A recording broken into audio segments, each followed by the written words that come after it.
सभी को नमस्कार। कैसे हैं आप? आशा करते हैं कि बहुत अच्छे होंगे। स्वागत है आप सभी का आपके अपने चैनल हेमंत एस्ट्रोलॉजी में। आज हम जानने वाले हैं सूर्यदेव के राशि परिवर्तन का मकर राशि वालों के ऊपर क्या-क्या प्रभाव पड़ने वाला है। 16 जुलाई को सूर्यदेव मिथुन राशि से निकलकर अपने मित्र राशि कर्क राशि में प्रवेश करने जा रहे हैं और यह प्रवेश रात्रि 11 बजे होगा। सूर्यदेव एक राशि में कम से कम 1 महीने अवश्य रहते हैं। आज का सूर्य गोचर फल जन्म राशि पर आधारित रहने वाला है। सबसे पहले हम जानने वाले हैं कि सूर्यदेव हमें जीवन में क्या-क्या प्रदान करते हैं तथा मकर राशि वालों का सबसे पहले स्वास्थ्य कैसा रहेगा, धन की स्थिति कैसी रहने वाली है, प्रेम प्यार कैसा रहेगा, शिक्षा दीक्षा कैसी रहने वाली है, नौकरी में क्या संभावनाएं दिख रही हैं, वैवाहिक जीवन कैसा रहने वाला है, भाग्य का साथ कितना मिलेगा, व्यापारिक क्षेत्र में कितनी बढ़ोतरी की संभावनाएं दिख रही है। यानी मकर राशि का संपूर्ण सटीक विश्लेषण।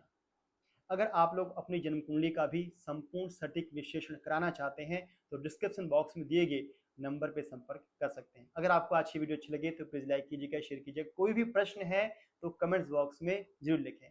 चैनल पर नए आए हैं तो सब्सक्राइब करना ना भूलें ताकि नेक्स्ट वीडियो का नोटिफिकेशन सबसे पहले आपको मिल जाए। तो बढ़ते हैं आज की वीडियो की ओर। सबसे पहले हम जानने वाले हैं सूर्यदेव हमें जीवन में क्या क्या प्रदान करते हैं। सूर्यदेव हमारे जीवन के अंदर सेल्फ कॉन्फिडेंस को रिप्रेजेंट करते हैं। हमारी आत्मा के कारक देव भी सूर्य भगवान हैं। हमारे पिता को रिप्रेजेंट हमारे सूर्यदेव करते हैं। हमारी रोशनी, हमारे जीवन के ट्रेडिशन, पुराने रीति रिवाज, रेगुलरिटी जीवन की और स्वास्थ्य के भी कारक देव सूर्यदेव माने गए हैं। हमारे हार्ट को भी सूर्यदेव रिप्रेजेंट करते हैं। तो इस प्रकार सूर्यदेव हमारे जीवन के प्राण, हमारे जीवन की आत्मा है। सूर्यदेव को नवग्रहों में राजा कहा गया है। सूर्यदेव के विषय में एक छोटी सी कथा है। मार्कंडेय पुराण के अनुसार प्राचीन समय में सूर्यदेव का प्रकाश मानव जीवन के लिए बहुत ही असहनीय था। उनके प्रकाश को मनुष्य जीवन के लिए सुगम बनाने के लिए विश्वकर्मा जी ने अपने कौशल बल से सूर्यदेव के रोशनी को, उनके प्रकाश को काट दिया और उस रोशनी प्रकाश से भगवान शिव के त्रिशूल का, भगवान विष्णु जी के चक्र का और कुबेर जी की पालिका का निर्माण हुआ। उसके बाद सूर्य भगवान का वह प्रकाश मानव जीवन के लिए सुगम बन सका।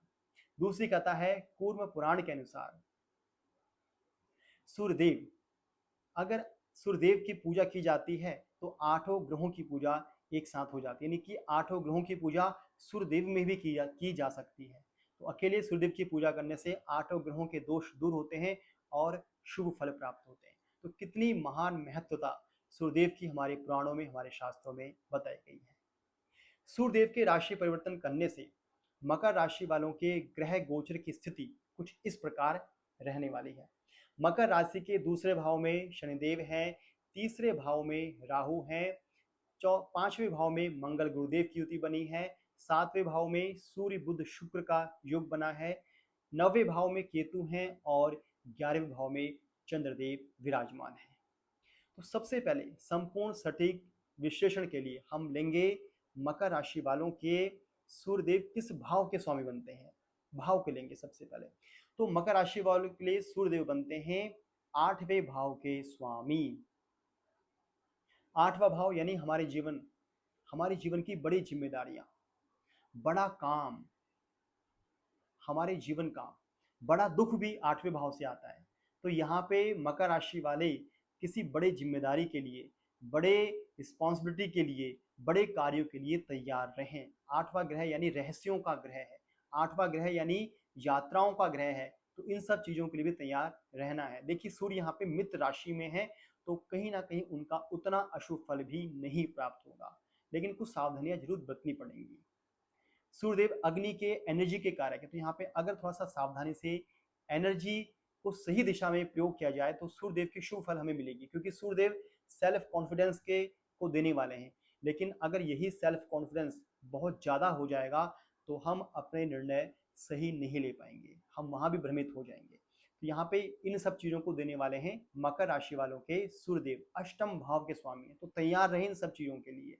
अब अष्टम भाव के सूर्यदेव किस भाव में बैठे हैं, उस भाव के लिए क्या करने वाले हैं। देखिए 7वें भाव में बैठे हैं। 7वां भाव हमारे दाम्पत्य जीवन का है। तो दाम्पत्य जीवन में सूर्य बुध शुक्र की युति बन गई है। 7वें भाव में सूर्य बुध शुक्र की युति, तो यह बुधादित्य योग भी यहाँ बन गया, शुभ युति भी है। शुक्र यहाँ पे थोड़े से एनिमी है, लेकिन बुधादित्य योग यहाँ पे अच्छा है। लेकिन कहीं ना कहीं यह हमारे लाइफ पार्टनर, हमारे प्रेम प्यार के लिए थोड़ा सा कष्टकारी भी है, क्योंकि प्रेम प्यार के स्वामी यहाँ पे शुक्रदेव भी हैं, प्रेम को रिप्रेजेंट करते हैं शुक्रदेव। और 7वां भाव दाम्पत्य जीवन का है, वैवाहिक जीवन का है, तो वहां पे अष्टम यानी सूर्य और बुध छठे भाव की हैं, तो इनकी जो कंजक्शन है वो कहीं ना कहीं थोड़ा सा तनाव को भी उत्पन्न करेगी, वैवाहिक जीवन में तनाव की स्थिति करेगी, उतार चढ़ाव रहेंगे। लेकिन यहीं पे आपने सूर्यदेव की शुभता यानी आत्मनियंत्रण पे कार्य करना शुरू करेंगे, क्योंकि सूर्य भगवान क्या है, आत्मनियंत्रण करता भी हैं, तो जरूर कहीं ना कहीं सूर्यदेव हमें शुभ फल ही मिलेंगे, हमें इतने अशुभ फल देखने को नहीं मिलेंगे। तो इन बात का हमें जरूर सावधानी रखनी है। और सूर्यदेव यहाँ पे बुध शुक्र के साथ हैं, बुध यानी हमारे जीवन के निर्णय।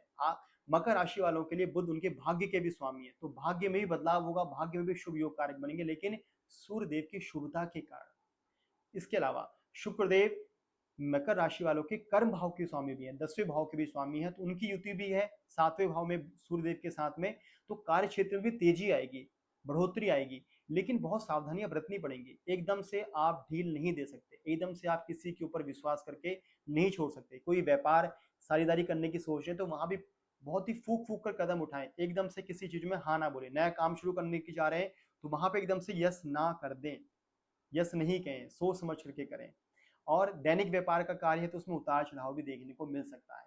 लेकिन सबसे अच्छी बात यह है कि मित्र राशि में ये योग बन रहा है तो उतना अशुभ नहीं होगा। अगर सूर्यदेव की शुभता के साथ मिलकर के अगर कार्य करते हैं मकर राशि वाले, तो उतना अशुभ प्रभाव मकर राशि वालों को नहीं देखने को मिलेगा। अब देखते हैं सूर्यदेव की 7वीं दृष्टि कहाँ है। सूर्यदेव की 7वीं दृष्टि मकर राशि वालों की मकर लगन पे ही है, तो मकर लगन वाले बहुत ही एनर्जेटिक फील करेंगे, सेल्फ कॉन्फिडेंस से लबरेज रहेंगे, आचार व्यवहार में तीव्रता आएगी, शरीर के अंदर एनर्जी आएगी, कुछ करने की बहुत मोटिवेशन मिलेगी, और फेस पे एक लालिमा, एक तेज उनके फेस में दिखेगा, कुछ कार्य करने के लिए बड़े ही उत्साहित से रहेंगे। तो यहाँ भी क्या करें, सूर्यदेव की आत्मनियंत्रणता के साथ आगे बढ़े ताकि बहुत अच्छा रहे। अब देखते हैं कि मकर राशि वालों की सूर्यदेव पे किस ग्रह की दृष्टि है। ग्रह की दृष्टि आ रही है यहाँ पे राहु की। राहु है तीसरे भाव में, तीसरे भाव का तीसरा भाव यानी राहु की 5वीं दृष्टि सूर्यदेव के ऊपर है। तो यहाँ पे थोड़ा सा इन बातों का ध्यान रखें। देखिए राहु है इल्यूजन, राहु है वहम, राहु है शक, तो इन सब चीजों को अपने ऊपर हावी ना होने दें। राहु हमारी सोच है, सोच को पवित्र करते चलते हैं, तो राहु का बुरा प्रभाव हमारे ऊपर उतना नहीं पड़ता। तीसरा भाव डिजिटल मार्केटिंग का है, शेयर मार्केटिंग का है, कम्युनिकेशन का है, लेखन का है, पत्रकारिता का है, तो इन क्षेत्र वाला भी थोड़ा सा राहु की नेगेटिव एनर्जी को लेने से बचें। ताकि राहु क्या है, राहु आजकल की कलयुग की डिजिटल मार्केटिंग, राहु आजकल का जितना भी ये ऑनलाइन वर्क है राहु है, अगर इसको हम सही प्रयोग करते हैं, सही दिशा के उपयोग करते हैं, तो यह हमारे जीवन के लिए बहुत ही उपयोगी भी साबित हो जाता है। तो इस बात का जरूर ध्यान रखें मकर राशि वाले की राहु की अशुभता को कम से कम ग्रहण करें। अब जानने वाले हैं कि मकर राशि वालों के लिए चंद्रदेव का फल, क्योंकि 16 जुलाई को विशेष करके हम सारी वीडियो में बताते आ रहे हैं कि 16 जुलाई को चंद्रदेव नीच राशि यानी वृश्चिक राशि में गोचर कर रहे हैं। 2-2.5 दिन के लिए चंद्रदेव एक राशि में रहते हैं, तो वृश्चिक राशि में है, और मकर राशि वालों के लिए वृश्चिक राशि आ रही है उनके 11वें भाव में। 11 भाव यानी उनकी आय का, उनके प्रॉफिट का, उनके बड़े भाई का। तो इन सब क्षेत्रों में तनाव उत्पन्न हो सकता है, उतार चढ़ाव हो सकता है, और बड़े भाई उनके स्वास्थ्य या किसी प्रकार की कोई छुटमुट दिक्कत हो सकती है। तो इन सब चीजों का विशेष ध्यान रखें कि चंद्रदेव यानी हमारे मानसिक तनाव, हमारे इमोशंस, हमारे सेंटिमेंट्स को पॉजिटिव बना के रखें, सकारात्मक सोचें, अच्छा सोचें, तो यह 2-2.5 दिन भी मकर राशि वालों के लिए अच्छे से निकल जाएंगे। क्या उपाय कर सकते हैं? गंगा जल का प्रयोग सबसे सरल और सबसे आसान है। गंगा जल का प्रयोग करें, गंगा जल ग्रहण कर सकते हैं, नहाने के जल में स्नान प्रयोग कर सकते हैं, घर में गंगा जल का छिड़काव करें, और इसके अलावा चंद्रदेव को कच्चे दूध का अर्घ्य प्रदान कर सकते हैं, सफेद चीजों का दान कर सकते हैं इन 2-2.5 दिनों के अंदर, और चंद्रदेव के बीज मंत्र ओम सोम सोमाय नमः का जप भी कर सकते हैं।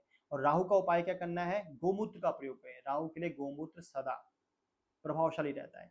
इसके अलावा एक नारियल लें, उसको सिर से लेकर पैर तक उतार करके मकर राशि वाले शनिवार के दिन उसको मंदिर में दान कर दें। ये करना है राहु का उपाय। अब सूर्यदेव की शुभता को कैसे बढ़ा सकते हैं मकर राशि वाले? मकर राशि वाले सूर्यदेव की शुभता के लिए तांबे के लोटे में जल लें, रोली मिला दें, चावल मिला दें और एक नीचे रखिए तुलसी का पौधा, सूर्य भगवान की ओर मुख करके ओम सूर्या नमः इस मंत्र के द्वारा सूर्य भगवान को अर्घ्य प्रदान करें और उस अर्घ्य को अपने नेत्रों पे जरूर लगाएं और आदित्य हृदय स्तोत्र का पाठ करें। इन उपायों के साथ मकर राशि वाले चलते हैं तो निश्चित ही 16 जुलाई के बाद सूर्यदेव का राशि परिवर्तन मकर राशि वालों के लिए बहुत ही शुभदायक बन जाएगा। आज की वीडियो को देखने के लिए आपका बहुत बहुत धन्यवाद। जय जय श्री राधे।